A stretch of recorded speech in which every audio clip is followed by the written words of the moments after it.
Bom dia. Bom dia. Bom dia. Tá me ouvindo direitinho? Bom dia. Tudo bem? Bom dia, meninas. Bom dia, Tudo meninas. bem, e você? Uai, tô ótimo, graças a Deus. Tá dando pra ouvir direito? Tá. Tá dando sim a mim. Obrigado, viu, bem? De nada.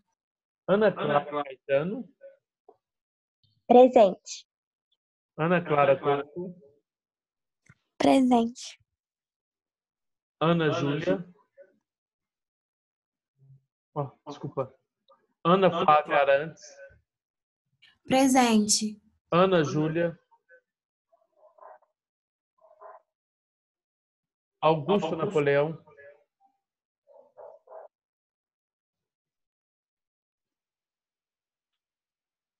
Augusto Nunes.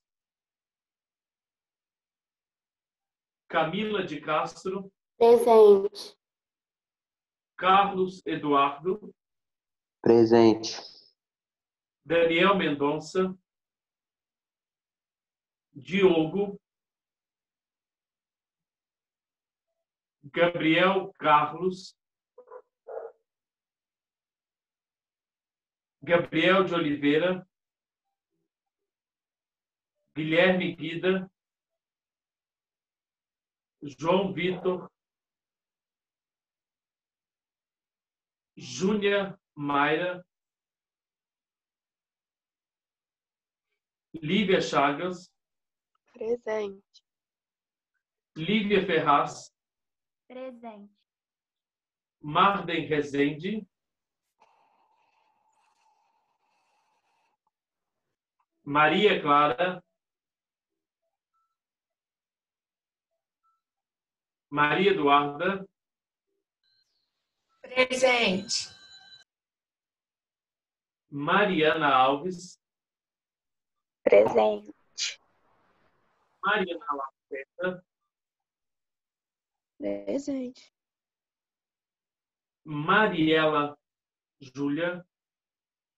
Marina Gondim. Presente. Pedro Correia. Pedro Henrique. Rafael Nascimento. Sara Miranda. Tiago Correia. Presente. Tomás Cassiano.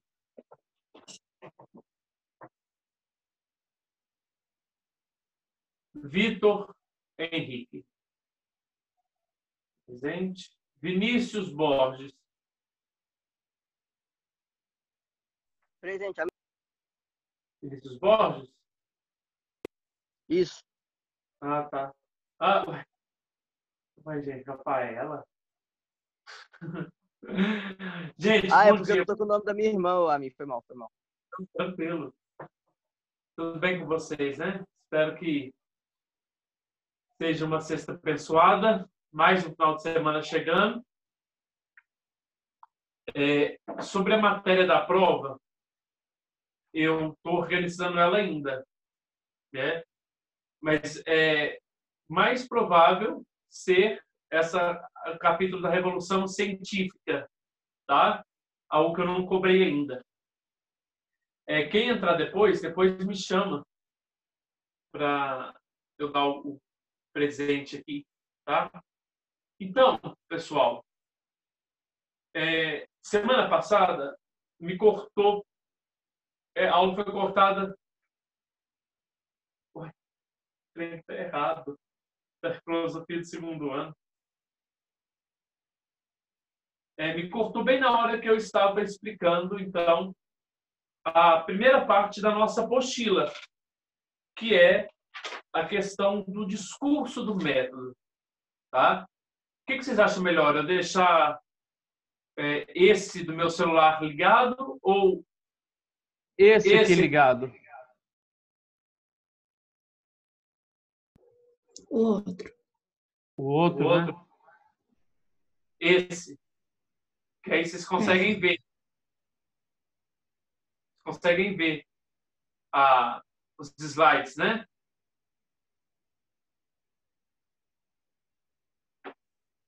Sim? Sim, Nina? Sim. Então, semana passada, eu parei bem nesse momento aqui, ó. Então, eu vou só dar uma revisada, porque se eu ficar muito preso, nós nunca vamos sair de Descartes. Né?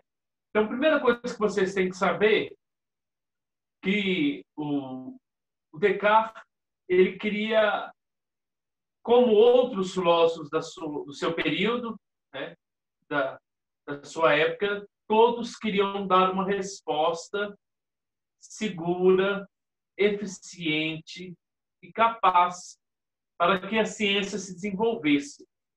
Então, nós temos que lembrar que Descartes é um racionalista, né? E Descartes, na penúltima aula, nós falamos sobre essa questão da dúvida, né? O método da dúvida, ou a dúvida hiperbólica, né? A dúvida exagerada que Descartes coloca sobre todas as vias de conhecimento que nós já tivemos ou que nós temos. Né? Ele acha que nós temos que colocar tudo em dúvida, né? E colocando tudo em dúvida, a gente vai chegar a encontrar uma verdade, né? Que é a verdade do cogito, né? E eu expliquei para vocês semana passada. Então, você coloca a tradição em dúvida, os sentidos em dúvida, a realidade em dúvida, a possibilidade da matemática em dúvida, porque a matemática é a única ciência exata, mas talvez há uma possibilidade de um gênio maligno que pode nos enganar. Então, tudo pode ser contestado, tudo deve ser colocado no funil da dúvida. A única coisa que não deve ser colocado no funil da dúvida é o que, Nina? Vamos ver se você lembra. Qual a única coisa, Camila, Lívia Ferraz, que a gente não deve colocar em dúvida?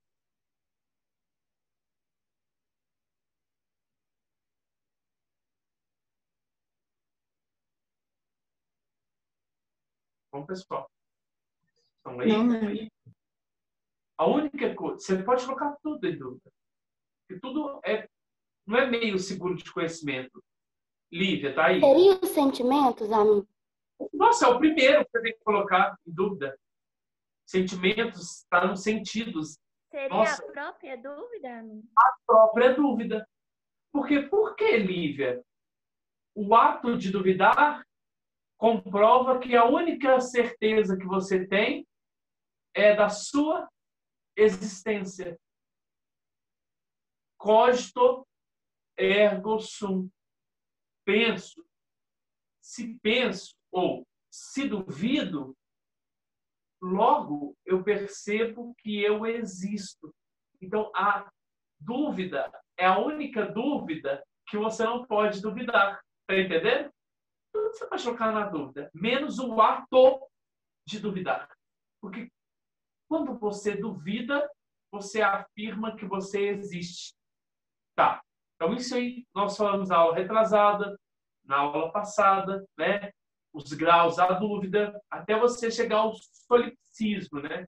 Que é a afirmação, né, da existência de si, né? Você existe e você existe em duas realidades, que é a realidade res costas e res existência, que nós vamos falar daqui a pouco. Então, A mim, oi. No caso, ele fez todas essas perguntas, todas essas dúvidas, para chegar numa verdade que não poderia ser contestada, né? A única verdade ser contestada, que você consegue comprovar, é o ato de pensar, é o ato de existir.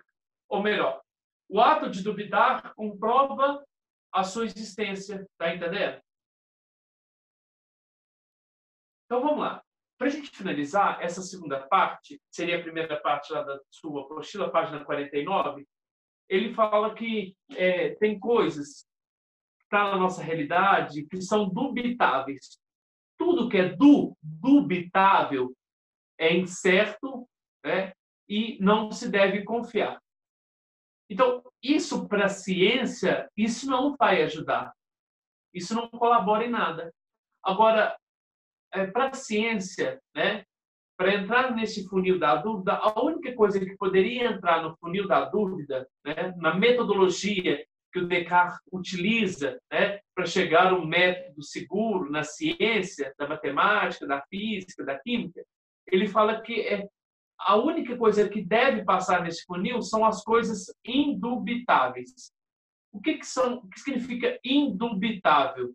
Indubitável significa algo que é certo e que é evidente.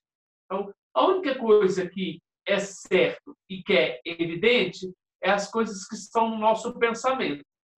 Então, por exemplo, sentimento, sentidos, é dubitável, é incerto. Eu já falei para vocês. Até lá no grau da dúvida, nós falamos que os sentidos, os sentimentos é algo incerto, é inconstante. Então, é o quê? É dubitável ou indubitável? É dubitável. Agora, tudo que é indubitável, tem que passar na metodologia de Descartes, né, para a gente conseguir entender e compreender e ter uma resposta correta. Por exemplo, então nós estamos com um problema aí, né? Qual o problema? Nós estamos pesquisando sobre o coronavírus. Então, aonde está o coronavírus? Está nos meus sentimentos? É um fenômeno da natureza que a gente não consegue explicar? Não.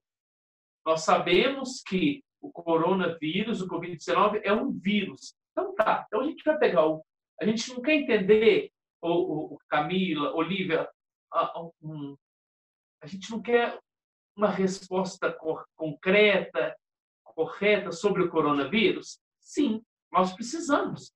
A mesma coisa na matemática, a mesma coisa com qualquer outra questão física. Então, tudo que é, né, questionado, né, parte do nosso pensamento. Tudo que pode ser colocado em dúvida, presta atenção, hein?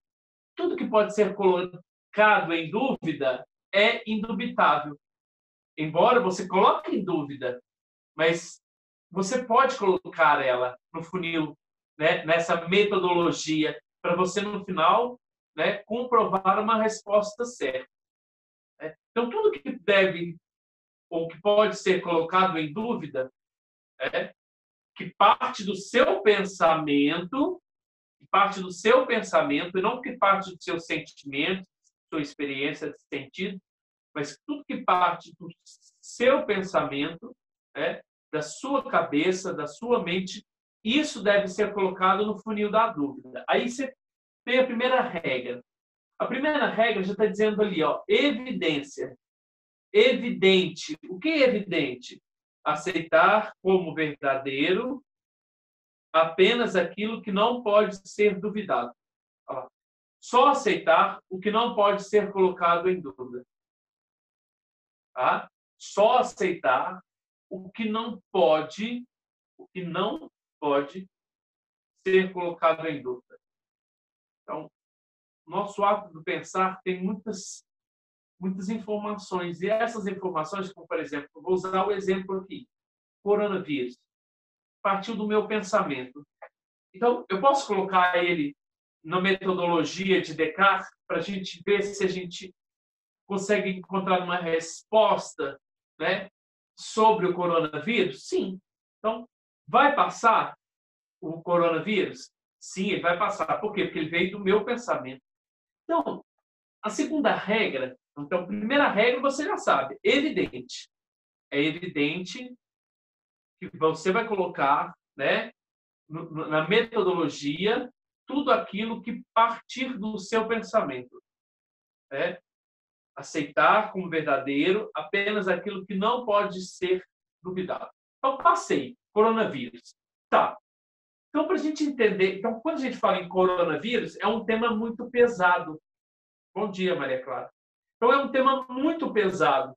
Então, para a gente conseguir compreender um pouco sobre o coronavírus, né, a gente vai ter que dividir o tema coronavírus em algumas partes, né? Tem umas partes menores e umas partes maiores. Então, segunda parte, dividir o problema, né, o grande problema, ou um tema, em partes, né? Terceira parte, ou a terceira regra, a regra, então, da ordem, né? Então, na ordem, você vai começar sempre a estudar, né, os mais simples, né, como, por exemplo, quando surgiu o coronavírus? Onde ele surgiu? Então, são regras, né, são perguntas fáceis, né, ainda são fáceis que a gente consegue responder, né? O que seria as mais complexas? Seria estudar biologicamente o que o coronavírus afeta. Uma quarta regra, né? Saber a cura para o coronavírus. Tá? Também é uma coisa complexa, que a gente não tem ainda, mas é complexo. Então, a gente tem que sempre conversar. Isso tanto na ciência como na matemática. Por exemplo, na matemática, você sempre começa com os problemas matemáticos, né? Por exemplo, o professor vai dar um enunciado lá. Você tem que descobrir o X, o Y, o Z. Então, você vai começar por onde? Você vai começar sempre pelo mais simples.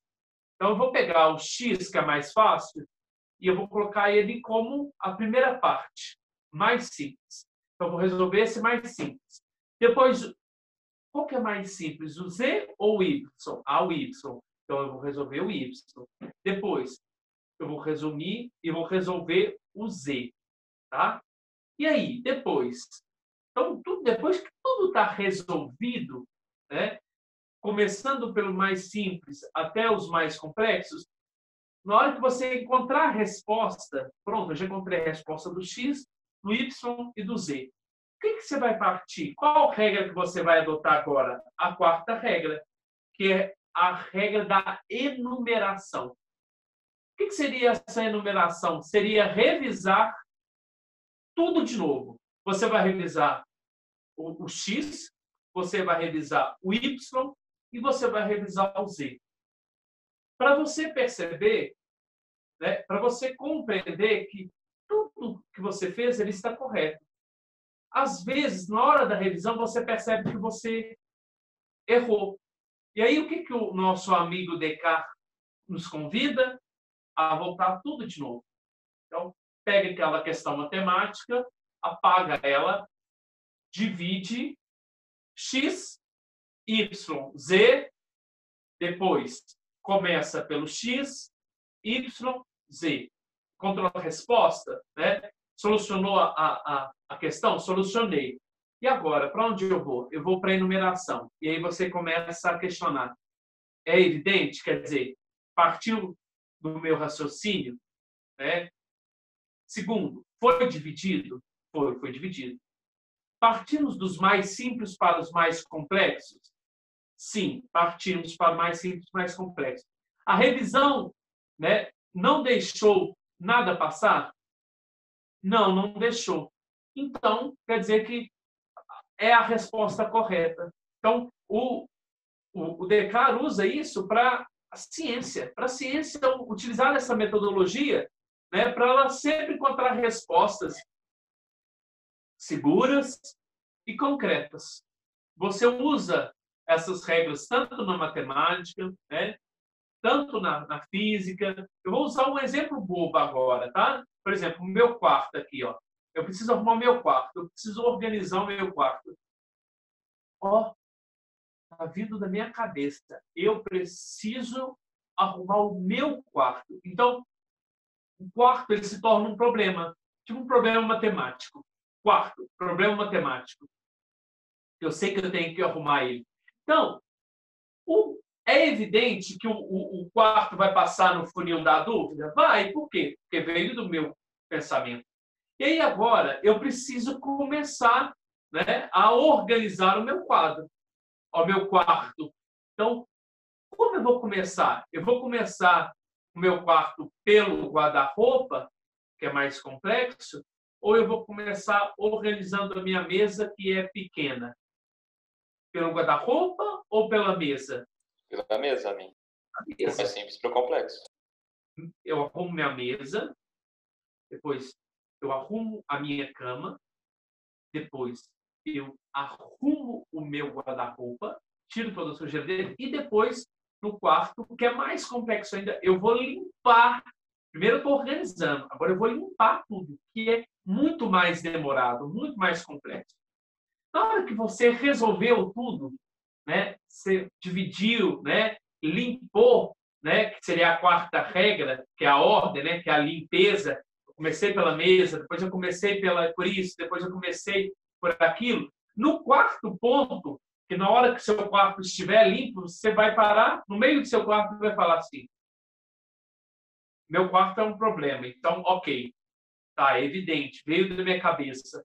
Foi dividido? Sim, eu comecei pela mesa, depois fui pela cama, depois fui pelo meu guarda-roupa, depois eu dei a limpeza geral. Ok. Deixou passar alguma coisa? Será que faltou alguma coisa? Não, o quarto está limpo. Então, ok, problema resolvido. Olha que exemplo mais bobo que eu estou dando, tá? Oi, Rafael, você gostaria de falar alguma coisa? Não, amigo, eu ia te perguntar sobre a quarta regra, se era uma espécie de revisão de todas as etapas anteriores, mas eu já entendi essa explicação. É como na matemática, na física, na química, até na sua prova, e você vai fazer uma prova, revisa tudo. Você começou pelos mais simples ou pelos mais complexos? Porque sempre é melhor a gente começar pelo mais simples, porque o complexo poderia usar o X. Né? O Z, para encontrar o Z, você teria que ter encontrado o X antes. Então, quer dizer, sempre pelo mais simples, começa pelo mais simples até o mais complexo. Tá. Então, nós já explicamos a metodologia, né, de Descartes, que legal, né? Divide tudo, revisa tudo. Nós chegamos à dúvida hiperbólica, que é a dúvida exagerada, na qual ele coloca tudo em dúvida, questiona tudo, só que a única coisa que a gente não pode questionar é o nosso ato de duvidar, porque o nosso ato de duvidar comprova a nossa existência, né? O ato de duvidar comprova o nosso ato de pensar. Tá, legal. E aí agora, depois de colocar tudo em dúvida, ele precisa comprovar que o ser humano possui ideias inatas. Existem ideias inatas em nós. Mas qual ideia inata que o Descartes vai falar que existe? É a ideia da existência de Deus. Olha que interessante. Eu não vou ficar falando muita coisa, porque eu tenho... Minha aula já está pela metade, eu precisava de explicar os dois últimos filósofos. Então, olha que interessante. Por que a ideia de Deus é inata em nós? Porque, olha que interessante. Nós vamos trabalhar com a questão da perfeição. Você sabe, eu sei, o Wesley sabe que eu sou imperfeito. Mas eu sei que existe algo perfeito. Então, o que é esse algo perfeito? Deus. Deus é perfeito. Mas a minha humanidade não consegue ser perfeito igual Deus, mas sabe que existe uma perfeição. Então, a pergunta é, se a gente sabe que a gente não é perfeito, a gente sabe que a gente não é perfeito, e nós sabemos que nós não vamos chegar a nenhum grau de perfeição, mas nós sabemos que existe algo perfeito, né? Que existe algo perfeito. Quem é esse perfeito? Deus. Então, como nós sabemos que Deus, então, é perfeito? Porque Ele incutiu em nós a sua perfeição. Lê para mim, por favor, os graus de perfeição. O Rafael. Descartes apresenta 3 provas. Primeira prova. Sendo Deus perfeito, tem que existir. Não é possível conceber Deus como perfeição e não existente. Tá. Então, primeira coisa, Deus existe. Por quê? Porque ele é perfeito. Ele é perfeito. Ok, então, primeira prova. Deus existe, mas como nós comprovamos ele? Ele é perfeito. Então, tudo que você olha aqui, ao seu redor, você sabe que tem graus de perfeição maiores e menores, mas tem um ser que, né, se alguma coisa aqui ao meu redor chegou ao grau de perfeição maior, é porque existe um ser maior em perfeição. Eu vou ficar complicando muito, senão vai ser pior. Segunda prova. A causa da ideia de perfeito não pode ser o ser pensante, porque este é imperfeito. A ideia de perfeição só pode ter sido criada por algo perfeito. Deus. Tá, você sabe que você é imperfeito, mas que você conhece algo e alguém que é perfeito. Se você julga que você já é imperfeito, é porque você já está fazendo uma relação com algo que é perfeito. Tá? Não sei se ficou claro. Então, a causa da ideia de perfeito não pode ser o ser pensante. Quer dizer, eu não sou perfeito. Então, eu não sou a causa da perfeição. Mas se eu julgo que eu sou imperfeito, é sinônimo que eu conheço algo que é mais perfeito. Tá? Terceira prova. O ser pensante não pode ter sido o criador de si próprio, pois se tivesse sido, ter-se-ia criado perfeito. Só a perfeição divina pode ter sido a criadora do ser imperfeito e finito, que é o homem, e de toda a realidade. Resumindo, o ser pensante não pode ter sido o criador de si próprio, porque ele é imperfeito. Mas algo que é perfeito criou algo que é imperfeito, né? Isso aqui é uma outro slide que eu coloquei, né? Resumindo os graus, né? Os graus de perfeição. Então, primeiro, tem a minha ideia de um ser perfeito. Tá, eu sei que existe um ser maior e perfeito, que é Deus. A ideia de um ser perfeito não pode ter origem em mim. Quer dizer, tem algo externo, que é Deus. Por que é externo? Porque comprova que eu sou imperfeito. Então, dado que conheço as perfeições que não possuo, tenho de aceitar a existência de um ser que seja a causa de mim e da ideia que tenho dele. Tá? Então, para a gente finalizar, né, para comprovar, lógico, ele comprova a existência de Deus, que é uma ideia inata dentro de nós, né?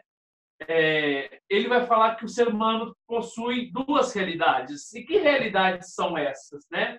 É uma realidade, né, perfeita, como se fosse algo divino, que é a nossa capacidade racional, e a nossa capacidade imperfeita, né, que é o corpo. Né? Então, olha lá. Com isso, podemos afirmar o dualismo cartesiano, ou a existência de 2 realidades em nós.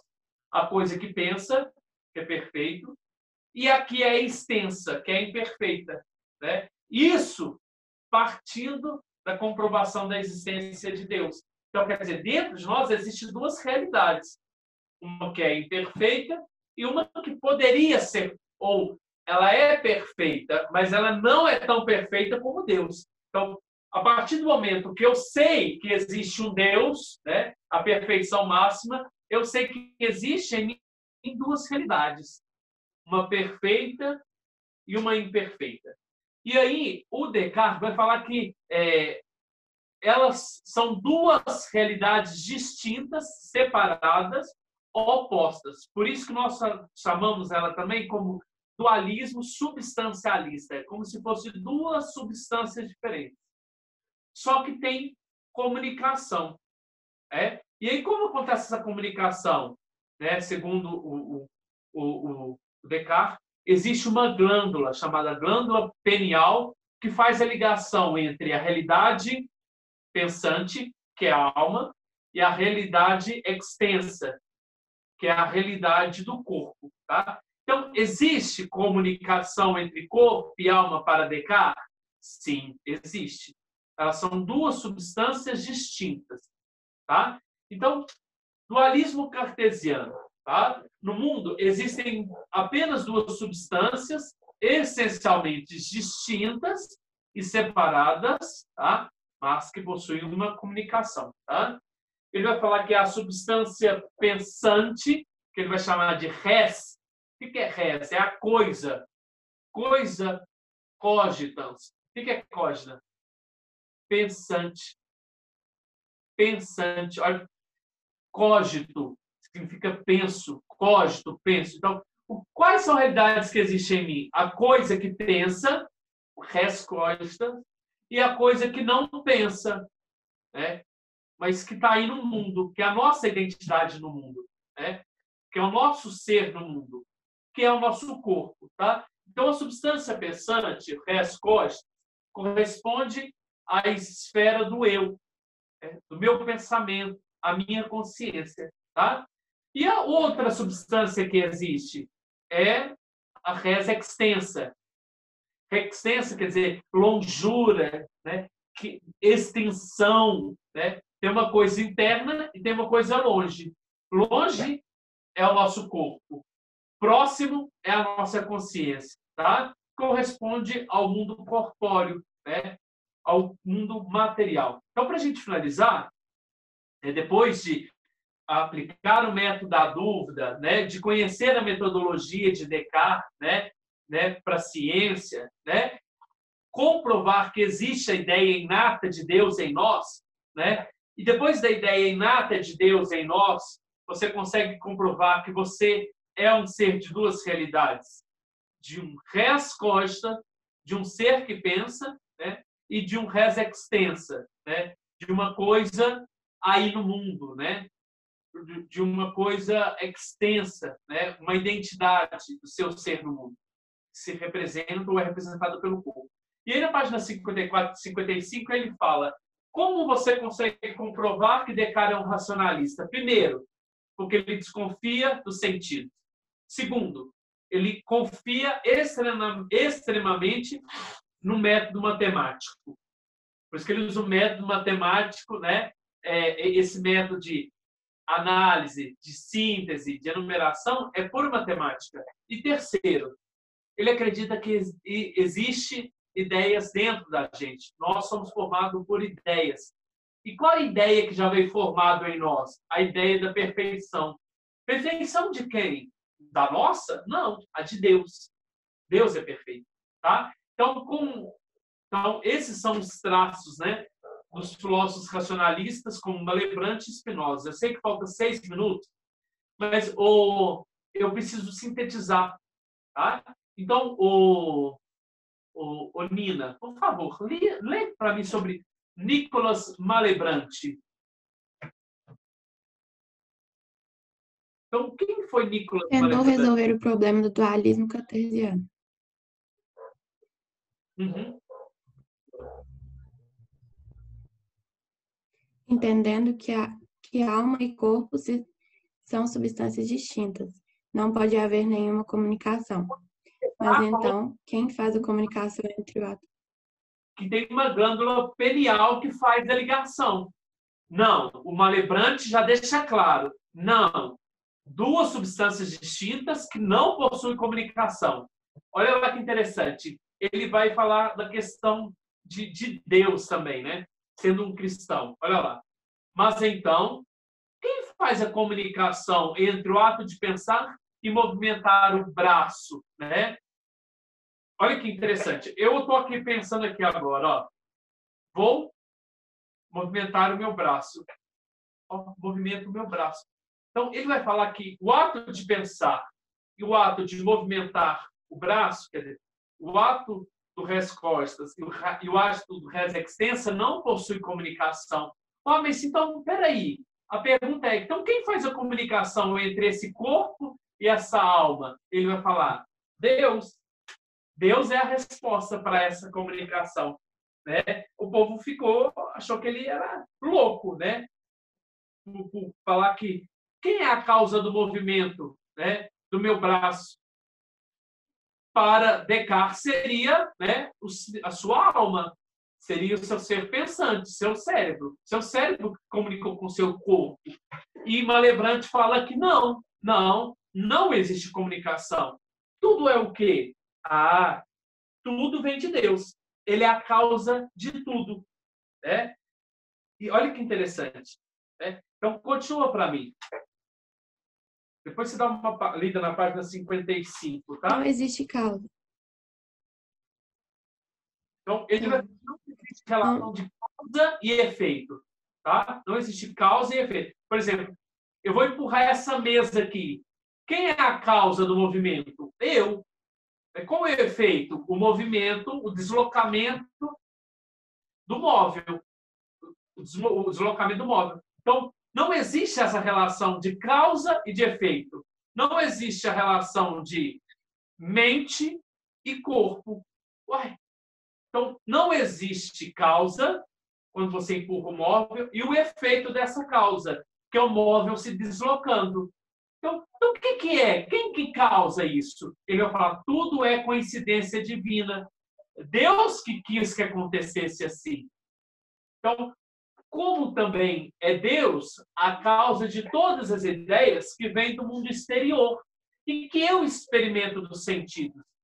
O sentido é impotente para produzir conhecimento. Então, o que nós vamos tirar de Malebranche? Né? Ele usa duas realidades, as mesmas realidades de Descartes, tá? Usa também a comprovação de Deus, mas ele fala que não existe causalidade, efeito de causa e efeito. Né? Tudo é uma coincidência, tudo é uma providência de Deus. Então, o ato de pensar e o ato de movimentar a minha mão aqui agora é pura coincidência divina de Deus, é pura movimentação, articulação de Deus, e não uma articulação do meu cérebro e do meu corpo. Está claro isso? Está claro? Então, o último filósofo é o Baruch Spinoza. Então, o Baruch Spinoza, ele questionou Descartes nessa relação. Não existe duas realidades, corpo e alma. Tá? Res cogis, res essência. O ser humano é puramente uma única realidade, um único ser. Tá? Então, questionou o dualismo de Descartes e defendia a existência de uma única substância, sendo corpo e alma manifestações diferentes de uma mesma realidade. Né? Não tem o corpo aqui que você está vendo, é um Wesley puro. E o Wesley que pensa, é o Wesley puro. Não tem como você definir. Tudo é como se eu afirmasse um monismo. Né? Então, essa única substância, ele vai falar que essa única substância, né, que não existe corpo e alma, essa única substância que existe é Deus. Só que esse Deus que ele está vendo aqui não é um Deus cristão, católico, vovozinho, pai de Jesus Cristo, não, tá? Ele vai falar que esse Deus é a natureza. Olha lá para você ver. Então, uma única substância que existe no homem e existe na natureza é Deus. E ele é defensor do panteísmo. Mas o que é o panteísmo? Uma ideologia filosófica de que Deus e todo o universo são uma única e mesma coisa. E que Deus não existe como um espírito separado. Não pensa Deus, né, como Jesus Cristo, como Espírito Santo. Pensa Deus como a própria natureza. E ele foi até expulso do judaísmo e foi condenado pela Igreja Católica. Porque olha para você ver. Então, o que é um pan? Vários. Então, Deus é como se Deus, a única substância, estivesse em mim, estivesse no meu controle, estivesse na realidade, estivesse em todas as coisas. Tá? Então, afirmava que tudo é Deus. Né? Uma concepção diferente do Deus da nossa tradição judaica e cristã que nós conhecemos. Né? Pai de Jesus Cristo, né? Também pode referenciar ao Deus do islamismo. Né? Então, quando a gente chama ele de um racionalismo radical, né? Para ele, em seu sistema, tudo seguia as razões de uma ordem divina, quer dizer, esse ser natureza, esse ser Deus regia tudo, afirmava que a alma e pensamento seguiam essa manifestação de Deus. Então, tudo que você está fazendo aqui agora é uma manifestação da natureza, entre aspas, Deus na sua